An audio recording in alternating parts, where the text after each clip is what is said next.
Okay, but what did Tucker say about the 26-year-old Saudi guy who hijacked the plane that flew into the Pentagon? I mean, Khalid al-Mihdhar, who was a 26-year-old Saudi, the plane that hit the Pentagon. The blessing here might have been that the airplane hit before it hit the building, hit the ground, and a lot of energy might have gone that way. That's what it appeared like. Wait, what? It sounds like this man was on an assignment and he was trying to do a really good job. He was trying to get an A on that assignment. I would give him a B-. Welcome back to Political Newbie. I am Noah Clark, and this is a space for newbies to politics like me, an average citizen waking up from a dream and trying to make sense of the mess that I found myself in, and I thank you so much for joining me. Let me know if you agree with this observation. It feels as if the two largest terrorist attacks in modern history, 9/11 and 10/7, have very, very similar fingerprints, if not the same. 5 to 6 days before 9/11 went down, a few financial institutions just had a hunch, like a gut feeling, to place very unusual yet oddly specific trade bets against American Airlines and United Airlines. Just those two. And certain people within these financial institutions made tons and tons of money off of the blood of thousands of Americans that lost their lives on that day. Well, say what you will about mainstream media. 8 days after the 9/11 attack, on September 19th, 2001, CBS published this article. Sources tell CBS News that the afternoon before the attack, alarm bells were sounding over unusual trading in the U.S. stock options market. An extraordinary number of trades were betting that American Airlines stock price would fall. Sources say they have never seen that kind of imbalance before. Well, let's just add that to all of the really never before seen things that happened on 9/11. And just to give you an idea of the institutions involved and how crazy it was, the insurance brokerage at the World Trade Center had put volume increases of up to 93 times above normal. And here are some of the companies: Merrill Lynch, Morgan Stanley, United Airlines, Citigroup, reinsurers, Marsh, and American Airlines. I mean, some of them are gambling with everything. They're putting all their chips in. So, okay, how did these institutions know to place those bets? Those specific bets? Were those Israeli art students / spies feeding them the intel? Because there were Israeli spies in our country posing as art students who knew that a terrorist attack was incoming, and maybe they found out exactly when, because these financial institutions knew exactly the week to make these insane trades. I mean, down to the day before the attack. Now, almost the same, if not the exact same tactic, was employed on October 7th. Because if it ain't broke, don't fix it, right? Regardless of how sloppy the strategy was, it worked perfectly for 9/11, and it's working kinda perfectly for 10/7. 2 years of an annihilation campaign and no meaningful steps have been taken from the world's governments to stop them from whatever their end goal is. Major financial deals are still being made as forecasts for this annihilation operation in Gaza still appears to be on the path of success to the major corporations who are investing heavily in this project. So, like 9/11, the Israeli made some similar super shady financial moves about 5 to 6 days before 10/7. And I don't know about you, but it looked to me like somebody knew that a bunch of Israeli civilians were about to get slaughtered in an armed resistance attack, and they were like, yeah, time to cash in. In early December, 2 courageous and prestigious law professors published a shocking story that someone was shorting the stocks of Israeli companies just before the October 7th attacks. That is, on October 2nd, millions of dollars in bets were being made on dozens of Israeli stocks, betting that they would go down in the following week on dozens of stocks. The bets on just one of these dozens of companies made the criminals $10 million. And the professor said in so many words that these criminal stock traders obviously knew about the coming attacks and profited from these murders by making these bets. The story made news, sort of. You never heard it. These 2 heroes told CNN that what they found was the tip of the iceberg. And CNN did drop an article about this finding by these 2 men, Robert J. Jackson and Joshua Mitz, in December of 2023. The headline was, "Unknown trader appears to have anticipated October 7th Hamas attack. Those bets against the value of the MSCI Israel Exchange Traded Fund, ETF, in the days before the October 7th attack far exceeded the short selling activity that took place during the COVID-19 pandemic, the 2014 Israel-Gaza war, and the 2008 global financial crisis. Our findings suggest that traders informed about the coming attacks profited from these tragic events, the authors wrote. Mitz added that he and Jackson, his co-author, are very confident that the trading activity is exceptional and extraordinary when compared with over a decade of trading and not the product of ordinary trading. I will have links to the full articles, both the abstract and the CNN article, on my X account. I already have a poorly edited episode on some more shady shit that went down on 10/7 with indisputable receipts and survivor testimony, and that is also on my X account under episode 19. And if you do want to go check out episode 19, I will definitely remind you at the end of this episode, so don't you worry. So this is a very public and indisputable fact that the US government and the Israeli government, and honestly, I don't really know if there's a difference between the two at this point. But they knew that 9/11 was going to happen and respectively 10/7 was going to happen. They placed bets on it, abnormally high bets, and won big.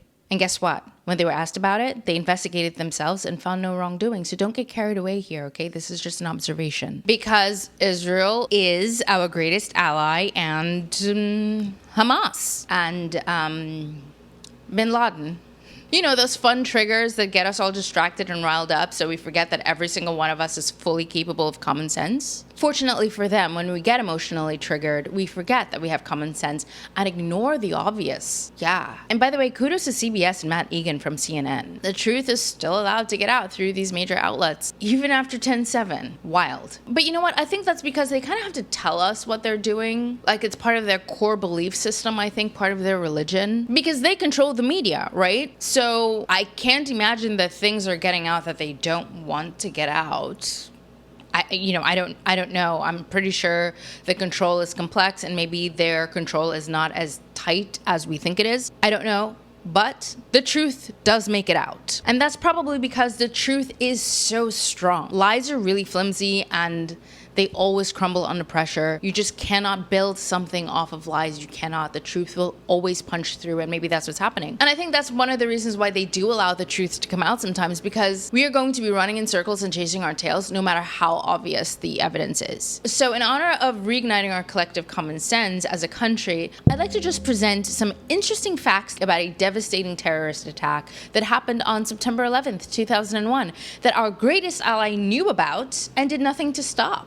That's how much they value and cherish our allyship. So on September 15th, 2004, a request for public inquiry was submitted to the National Commission of Terrorist Attacks upon the United States, the Senate Select Committee on Intelligence, and the House Permanent Select Committee on Intelligence, regarding the worth of the one thing Israel seems to be the best at, and that is intelligence. Grown up. And I think that our eyes are very clear here, and we recognize that our relationship with Israel has become increasingly problematic, and it always was problematic. So I'll again ask the questions, Piers. I'm asking you because we're having a conversation. Yeah. Name something positive that our Zionist AIPAC foreign policy has brought to America. Well, I think the positive side of, if you want an answer about that, is that America has been Israel's steadfast ally because it recognizes as a country that Israel has been under an almost unique, multifaceted threat on its border for a very long time from people that want to destroy it.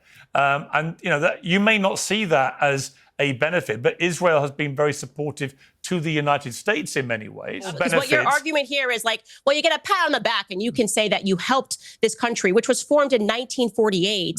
I do think America supports Israel because it remains the only democracy in the Middle East, and that's an important... They're not a democracy. Stop saying that, Piers. You know better. Well, they have elections. It's not a democracy. They have elections. But who gets to vote in those elections? Do the Gazans get to vote in that election? Do the Gazans get to vote in that election? Like, listen, you don't understand how much it takes out of me to even like listen to Pierce's voice, much less watch his face.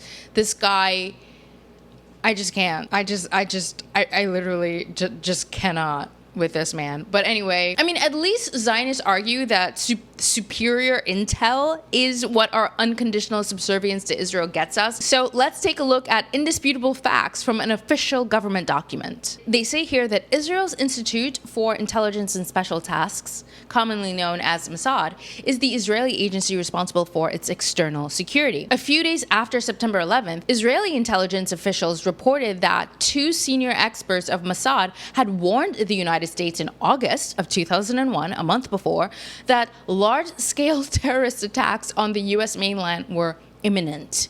They also informed U.S. officials of the existence of a cell of as many as 200 terrorists preparing the operation. I mean, thank you, Israel intelligence. You are the best for letting us know a month in advance that it is imminent. So it was like any day now. And our intelligence agency should have taken that very seriously. Israel, you are the absolute best. Thank you for that. However, the person writing this memo to the government is saying there was no implication in these reports that the Israelis were involved in planning for or carrying out the September 11th attacks. Everybody always has to say that for some weird reason. Rather, it was suspected that the Israelis gathered advance information about the attacks and decided not to share it. What investigators are saying is that warning from Mossad was non-specific and general. There's an imminent attack on the homeland where your greatest ally, and we're just going to give you vague information about it.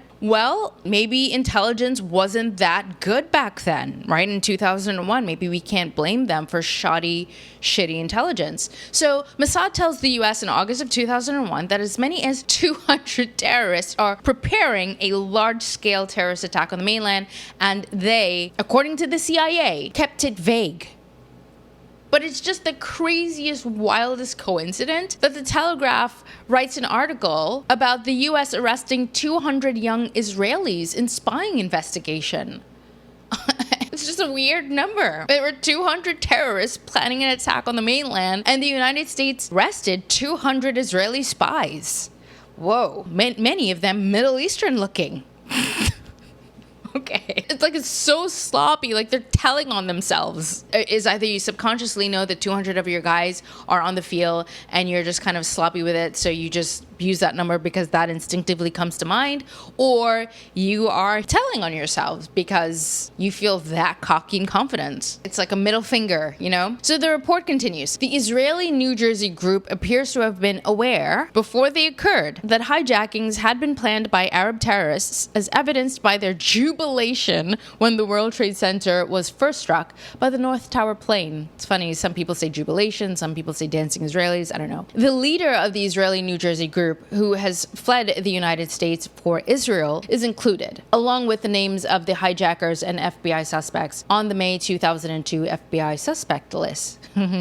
Well, as you know, all Israelis are above the law, well, at least American law, and have the privilege of escaping justice. And if you're thinking, well, that was 24 years ago, we have a new chief in charge, I'll remind you that an Israeli pedophile was just arrested back in August of this year for soliciting sex from a minor, which is a felony under both state and federal laws, yet he was allowed to flee to Israel because then and now they own us. The document continues. Why the Israeli government decided not to share with us all the critical information they had and the extent of that information is a subject for the public inquiry. But any energetic Israeli effort to assist the United States in preventing the attacks would not have served their strategic interests in view of the disastrous effect those attacks were likely to have on the relationship between the United States and the Arab world. As a leader of the Israeli New Jersey group said when he was arrested on the afternoon of September 11th, "We are Israeli. We are not your problem.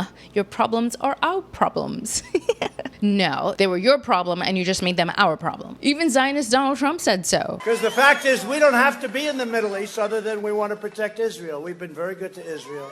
Netanyahu said, quote, "We're benefiting from one thing, and that is the attack on the Twin Towers and Pentagon and the American struggle in Iraq." Netanyahu then reportedly said these events, quote, "swung American public opinion in our favor." Wait a minute. There is no way in hell that Benjamin actually said that. And there is no way that that information is still on the internet because they are actively scrubbing digital footprints. But I looked it up, and it's still up. Haaretz reports that Netanyahu says 9/11 terror attacks good for Israel. This was on April 16, 2008. The Israeli newspaper Ma'ariv on Wednesday reported that Likud leader Benjamin Netanyahu told an audience at Bar Ilan University that the September 11, 2001 terror attacks had been beneficial for Israel. And I quote, "We are benefiting from one thing, and that is the attack on the Twin Towers and Pentagon, an American struggle in Iraq." He reportedly added that these events, and I quote, quote, swung American public opinion in our favor. Why do they just keep giving themselves away, is my question. And I can't decide if the CIA was in on it or if the Mossad spies embedded in the CIA were in on it. But here we go. Whether and to what extent the CIA, though surely not aware of the plans of the future hijackers before the attacks,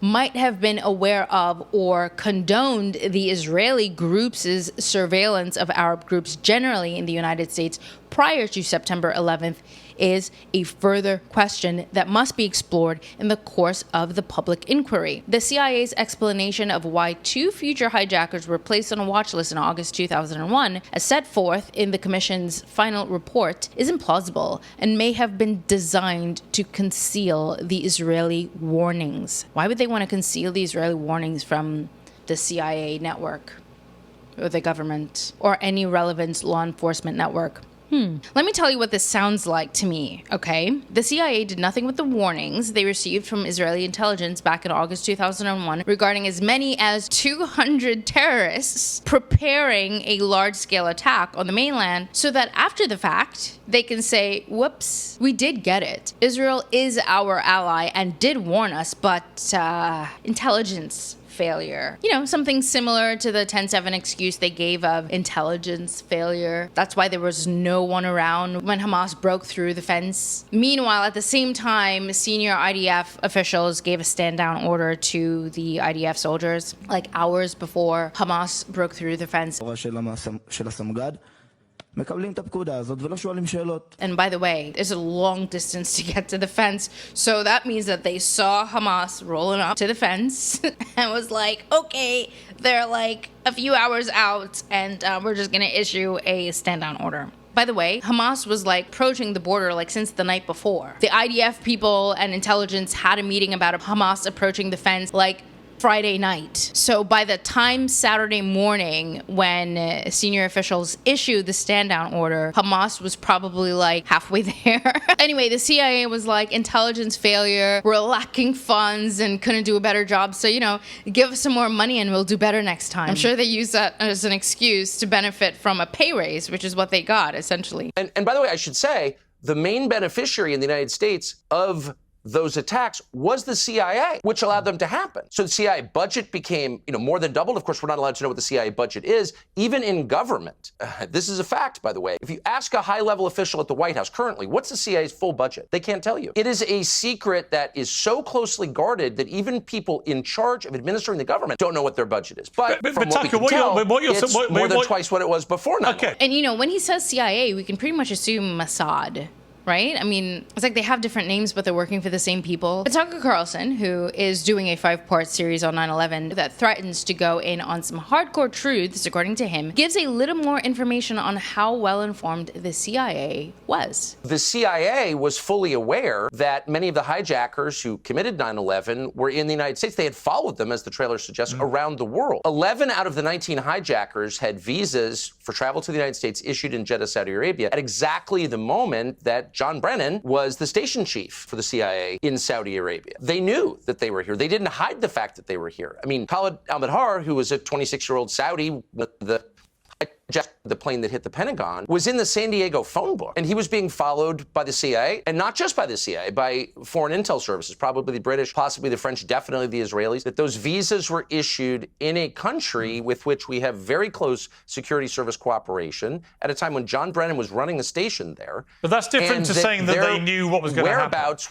they actually did know that these people were planning a terror attack because they surveilled a meeting planning it in Kuala Lumpur, Malaysia, a year before, and then followed the guy as he came to the United States and arrived in San Diego for flight training. Okay, but what did Tucker say about the 26-year-old Saudi guy who hijacked the plane that flew into the Pentagon? I mean, Khalid al-Mihdhar, who was a 26-year-old Saudi, the plane that hit the Pentagon. I thought that it was already common knowledge that a plane did not fly into the Pentagon and then disappear. No? Where was he proposed to head, sir? Excuse me? Where was he proposed to head, sir? Okay, he was going to L.A. also. He was also going to L.A. Now, From where, sir? I think he was from Boston also. Now, let me tell you this story. 9:37 a.m., Arlington, Virginia. American Airlines Flight 77 crashes into the Pentagon, killing 125 people and injuring hundreds more. The FBI arrives within minutes, and the site is declared a federal crime scene, becoming their exclusive responsibility. The Pentagon initially denies that their cameras captured the crash. That changes in October 2004, when Scott Bingham files a Freedom of Information Act requesting videotapes that captured the impact of Flight 77. Special Agent McGuire of the FBI located a CD-ROM that contains copies of 2 recordings made by security cameras, released on March 16, 2006.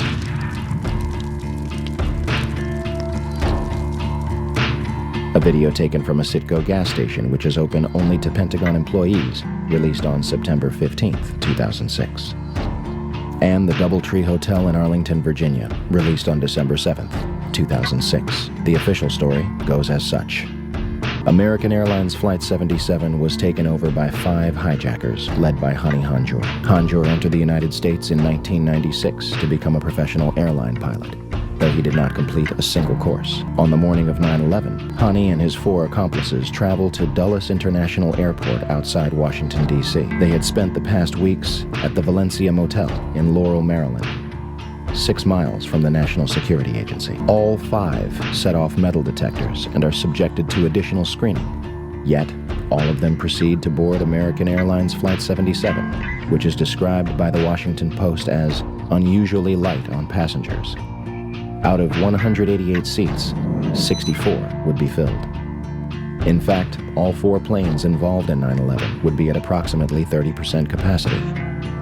The hijackers will board alongside Barbara Olson, the wife of Solicitor General Ted Olson, and a number of employees from Boeing, Raytheon, the Department of Defense, Lockheed Martin, American Airlines, the Navy, Army, and other government agencies. Flight 77 is allegedly taken over without incident at 8:51.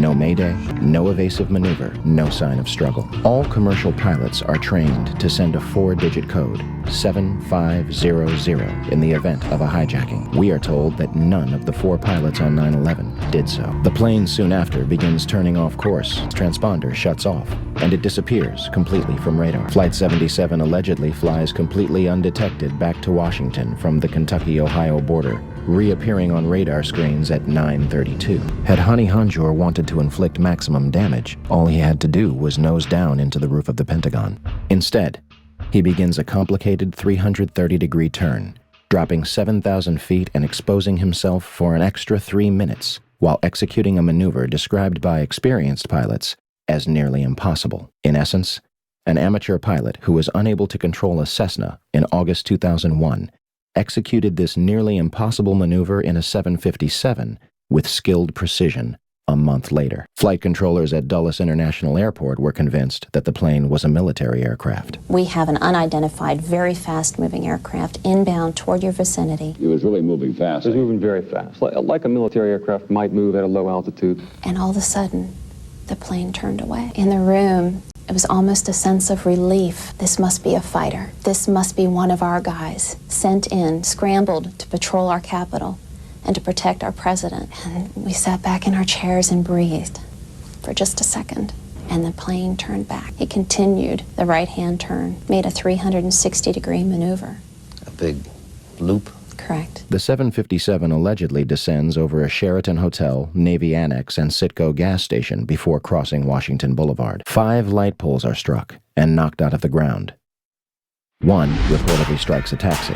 Flight 77 manages to hit the only section which was reinforced to withstand a terrorist attack.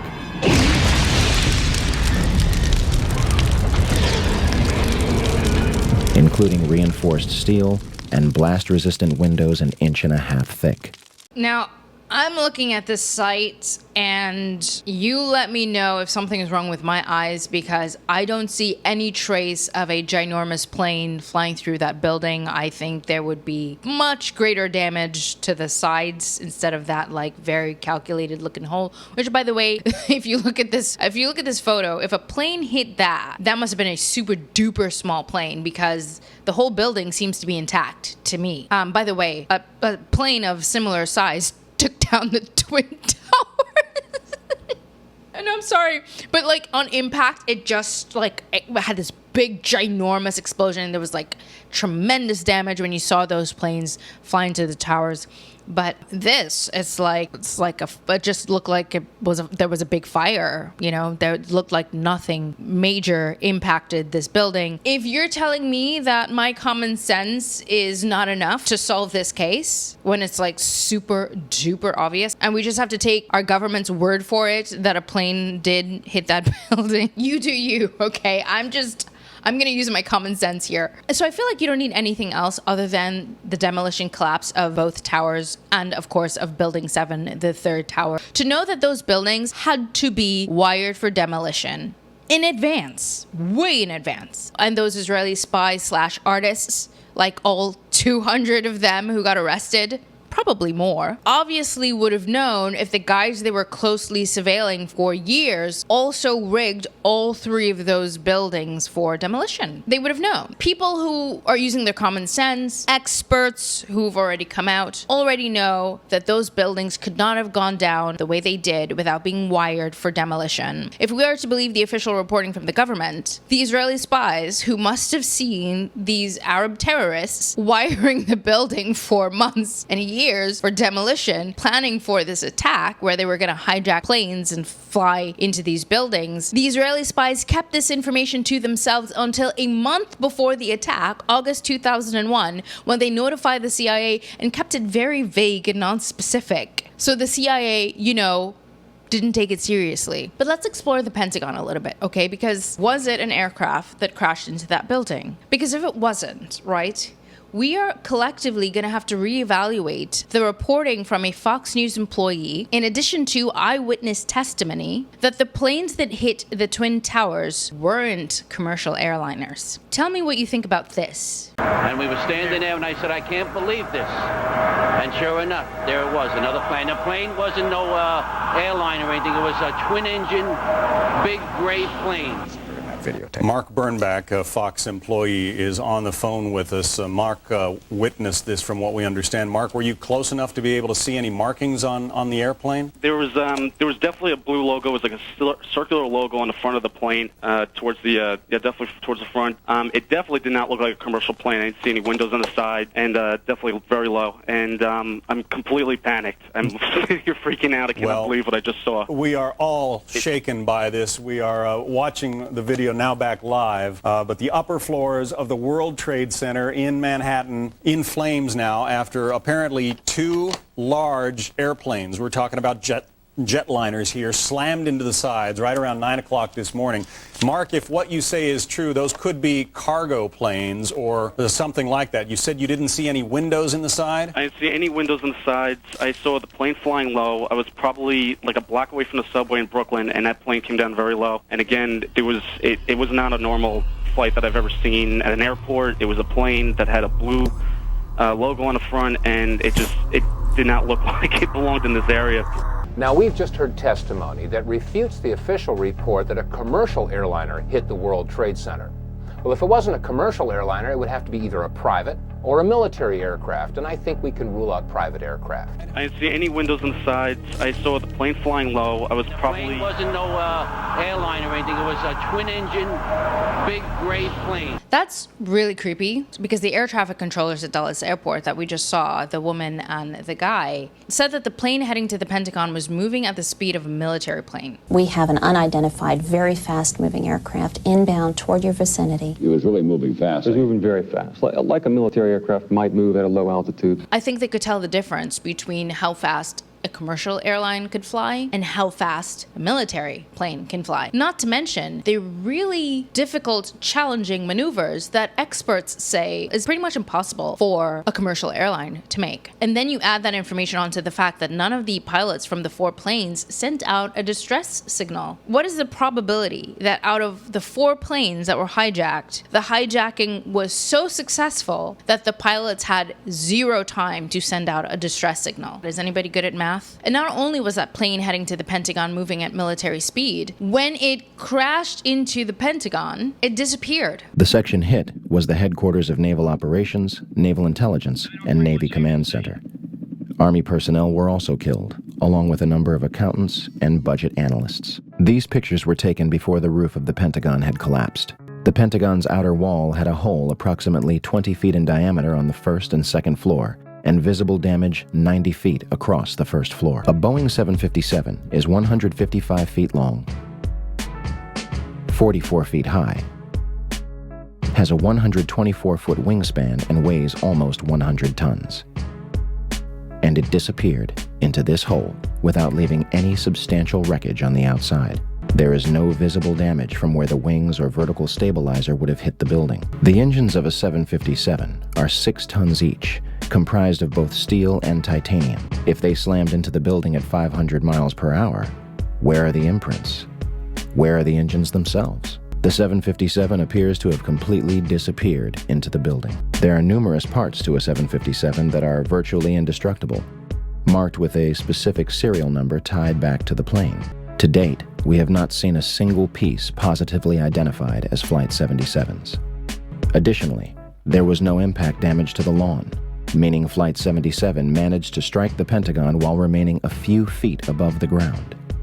So, I am so late to the game, just getting caught up, realizing that our ignorance and our stupidity is their entertainment. Because not only do they tell us what they're going to do in advance. I wrote a book in 1995, and I said that if the West doesn't wake up to the suicidal nature of militant Islam, the next thing you'll see is the militant Islam is bringing down the World Trade Center. They don't even bother to plan out their attacks like James Bond or Bourne Identity or something. They just rush it, leave a lot of evidence all over the place, and then engage in some sloppy cleanup operation afterwards. And they know we'll never be focused enough to figure it out. It's like the morning of 9/11, you got a sense that some reporters got, if not the memo of the framing, then some kind of a memo of how the event was supposed to be framed, while other reporters didn't. It definitely did not look like a commercial plane. I didn't see any windows on the side. But here is CNN's Chris Plant reporting, honestly, what he's experiencing within 10 minutes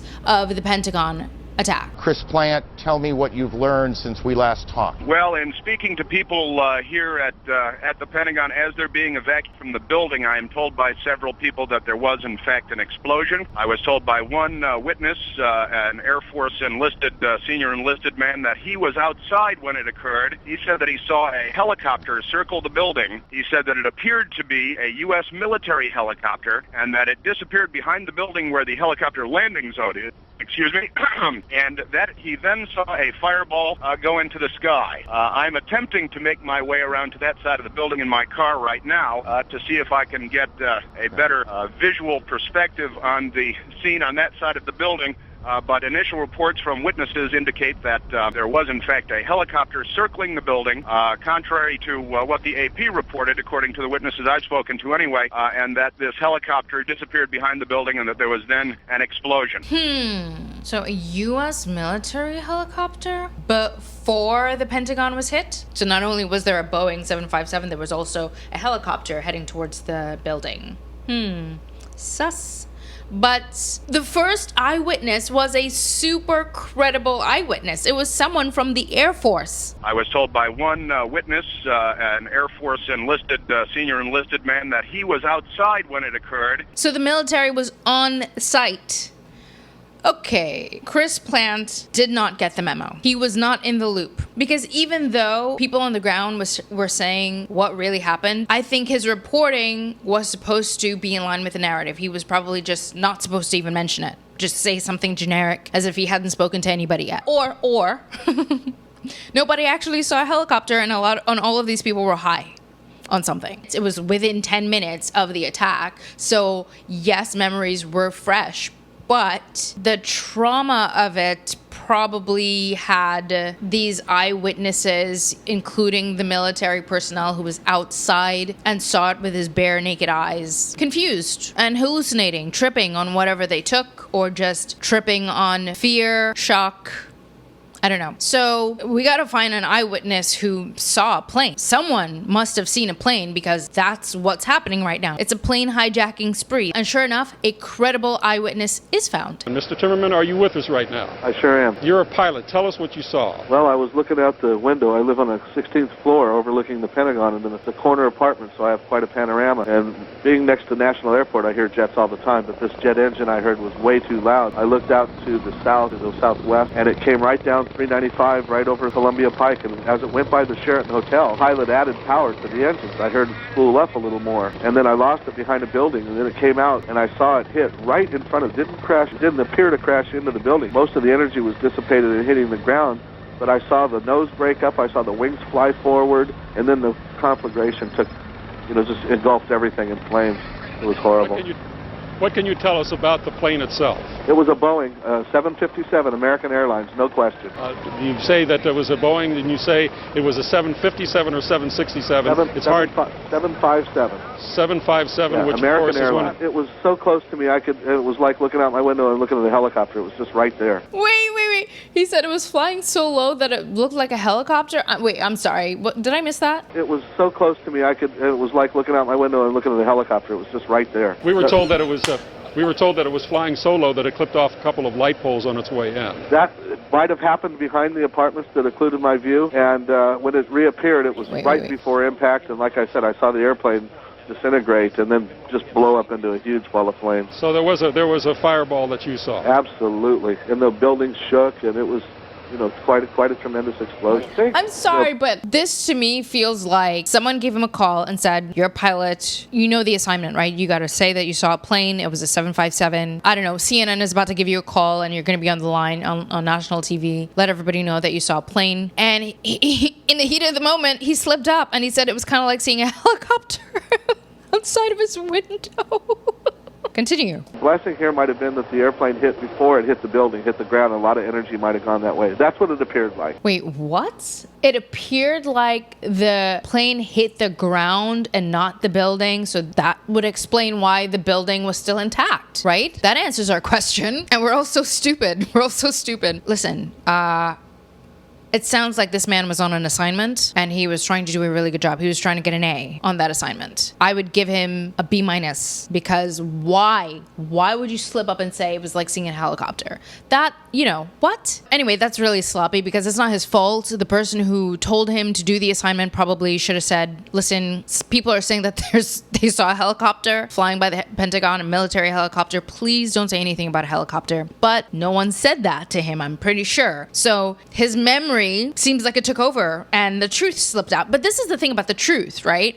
It's like the truth is so hardcore, it always penetrates. Anyway, this is my speculation. But let me know what you think about that because come on now, people. This is so sketch. We know Operation Mockingbird. We know that there is a whole network of people ready to lie for each other on speed dial. It's currently happening with the Epstein files. It's like literally a global network of people on speed dial ready to lie for each other. But anyway, lies are so flimsy. No matter how connected of a group you've got, no matter how strong the cult is, if you're operating on lies, the truth will always find a way to make its way to the surface because truths are so freaking solid. But anyway, credible witness.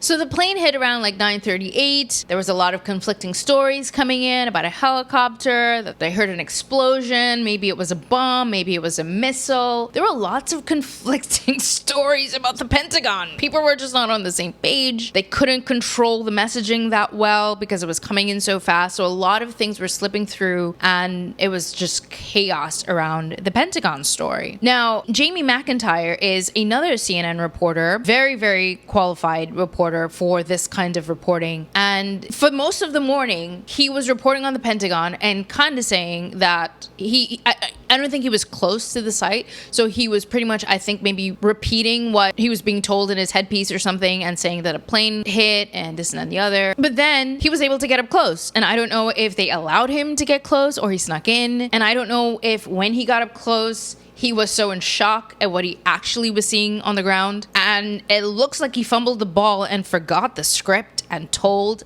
the truth. So he's been reporting all day about a plane. Now here's his report at 2:30 p.m. You will see at the beginning he kind of is trying to follow the script, stick to the script, but still trying to be a journalist. And then just take a listen. Outside the Pentagon, CNN's military affairs correspondent Jamie McIntyre. And Jamie, you got very close to where that plane went down.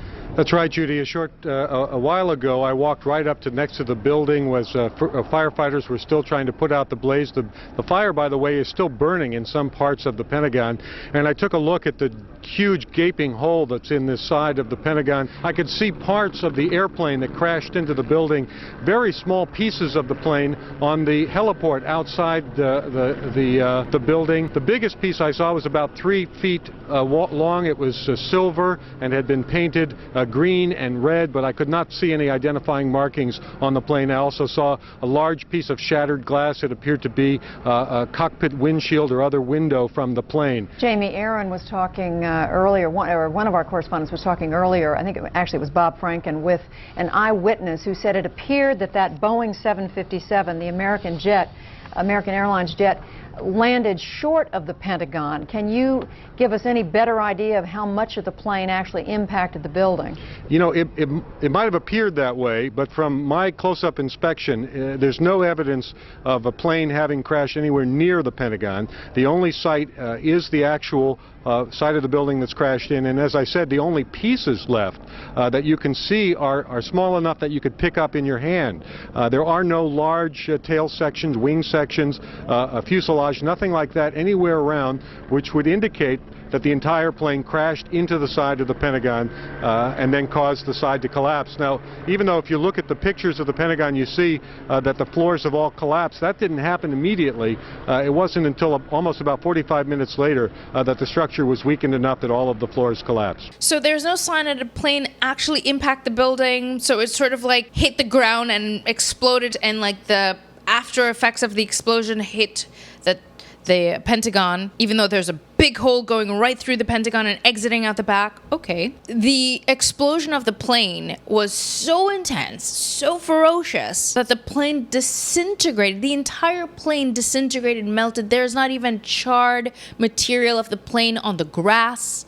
There's just pieces of debris that you could pick up with your hand. And red and green, is that even American Airlines? I mean, what? American Airlines jet landed short of the Pentagon. Can you give us any better idea of how much of the plane actually impacted the building? And he's like, well, actually, it doesn't look like a plane was here at all. Now that you're mentioning it, I guess this question means that I could like tell the truth. Obviously, otherwise you wouldn't ask me this question. So yeah, I'll just tell you what's actually happening here.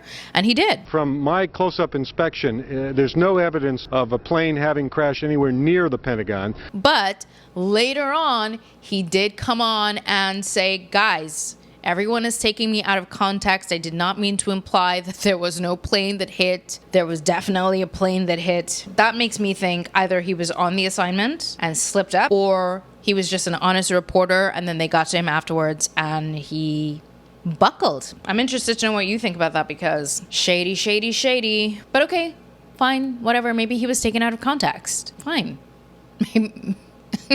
I can't even say that with a straight face, because there is no debate. There was no plane. But what about the Assistant Secretary of Defense, Victoria Clark, who came out the next day, September 12th, after the story of Flight 77 and Boeing 757 and American Airlines crashing into the Pentagon was hammered into the public's memory, like drilled in, conditioned, programmed, and then the Assistant Secretary of Defense totally bombs a news briefing, either because she did not know what the assignment was, again, this is how sloppy it is, or she just forgot. I pulled up the transcript from that news briefing where she's talking about the attack, and there is no mention of a plane. Not 757, not Flight 77, nothing. The link to the full transcript and the full copies of the news broadcasts and everything will be on my X account, so you can go check that out. So let's be so for real right now. We must render a judgment in this case. Are the media and our government guilty of lying? Was it really hijacked planes that attacked our buildings? And the verdict is...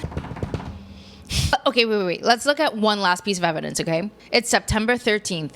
2 full days have passed, and yet the truth hasn't been completely snuffed out. Not that it could ever be, but they have a way of sort of stuffing it away in the darkness in a dark corner, and they didn't get a chance to fully do that yet. So take a listen to another eyewitness account who was on the scene, literally directly a law enforcement official on the scene. My name's Lieutenant Robert Medeiros, MED, AI. ROS, lieutenant with the Arlington County Police Department here in Arlington, Virginia. During this incident, I was at the station talking to the security from the USA Today building. They had some concerns reference what happened in New York. Also, I was gathering some intelligence from our intel people to see what kind of intelligence that we had reference to this area. We had any more threats. At that time, I heard Officer Faust give out the broadcast that he saw a plane that just crashed. At that time, we immediately left the station and responded down here to the Pentagon. We arrived within minutes after the crash over here at the south parking lot. At that time, I was the watch commander for the day in charge of the county. I set up our incident command and began a staging area for us, basically, and we took command of the traffic for outside of the Pentagon, and we immediately shut everything down with the officers that we had to control the flow of traffic. My first thought was I couldn't believe what happened, and they said it was a plane, and I didn't see any pieces of any plane, and I couldn't believe that a plane hit the building.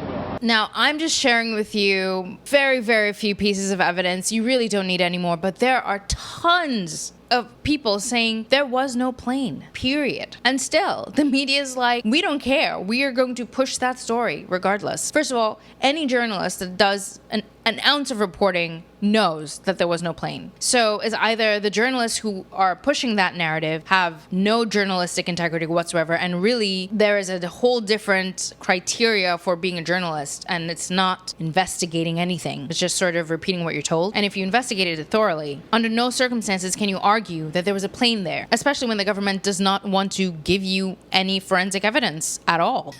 I mean, nevertheless, I think what happened then and what's happening now is that the machinery that's in control of everything understands that they will eventually gain control of the narrative, and they will blame all these testimonies on like day 1, day 2, day 3 on the fog of war. Even though this wasn't really a war, and if I had a choice between believing what I saw with my own eyes and believing the story they tell me while insisting that all the information to corroborate their story is classified indefinitely, I'm gonna go with my eyes. But yeah, there is a lot of information out there about 9/11, lots of whistleblowing, lots of miracles happened on that day that never happened before or after that day. And as it turns out, as far as we know, there was no plane that flew into the Pentagon.